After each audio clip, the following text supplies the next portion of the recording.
Hi అండి, welcome to my channel. Today recipe వచ్చేసి egg biryani. ముందుగా ఎగ్స్ తీసుకొని బాయిల్ చేసి పక్కన పెట్టేసుకోవాలి. వాటికి ఉన్న పెక్కు తీసేసుకొని సైడ్ పెట్టుకోవాలి. తర్వాత ఒక స్టవ్ అంటించి ఒక గిన్నె పెట్టి దాంట్లో ఆయిల్, పసుపు, ఉప్పు, కారం వేసి ఎగ్స్కి ఘాట్లు పెట్టుకొని ఫ్రై చేసుకొని పక్కన పెట్టుకోవాలి. అదే గిన్నెలో కొంచెం ఆయిల్ వేసుకొని ఆనియన్స్ వేసి డార్క్ బ్రౌన్ కలర్ వచ్చే అంతసేపు ఫ్రై చేయాలి. ఫ్రై అయిన ఆనియన్స్ని తీసి పక్కన పెట్టేసుకోవాలి. పక్కన పెట్టుకున్న తర్వాత అదే గిన్నెలో కొంచెం ఆయిల్, నెయ్యి ఉంటే నెయ్యి వేసుకోవచ్చు, ఫ్లేవర్ బాగుంటుంది.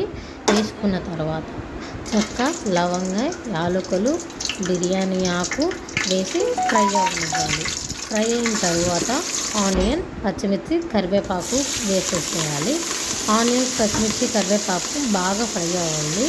అల్లం వెల్లుల్లి పేస్ట్ వేసుకోవచ్చు, అట్లా మిక్స్ అయింది. వేగిన తర్వాత టమాటా ప్యూరీ కూడా వేయాలి. టమాటాలు ప్యూరీగా వేసుకోవచ్చు, లేదంటే కట్ చేసి ముక్కలుగా కూడా వేసుకోవచ్చు. ఇవి మగ్గట్లేదు, అందుకని చెప్పి నేను ప్యూరీ వేశాను. అలా బాగా మగ్గిన తర్వాత సాల్ట్, కారం వేయాలి. కారం వేసిన తర్వాత అలా ఆయిల్ పైకి తేలుతుందంటే టమాటా ప్యూరీ బాగా ఫ్రై అయినట్టు. తర్వాత నేను చూపించిన గ్లాస్కి 2 గ్లాసులు వాటర్ పడతాయి. గ్లాస్ బియ్యానికి 2 గ్లాసులు వాటర్ పడతాయి అన్నమాట. నేను గ్లాస్ బియ్యం తీసుకున్నాను, 2 గ్లాసులు వాటర్ వేసాను.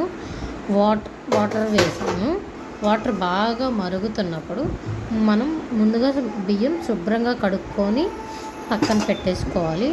వాటర్ ఏమి ఇంకా వేయకూడదు, ఆ బియ్యాన్ని వడగట్టుకొని అలా వేసుకోవాలి.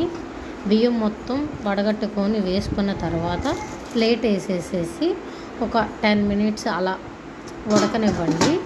ఉడుకుతున్నప్పుడు మళ్ళీ మధ్యలో ఒకసారి ప్లేట్ తీసి ఒకసారి కలపాలి. అక్కడ ఆ సైడ్స్కి పట్టిన ఆయిల్ అంతా బిర్యానీ రైస్కి పట్టేటట్టుగా కలపాలి.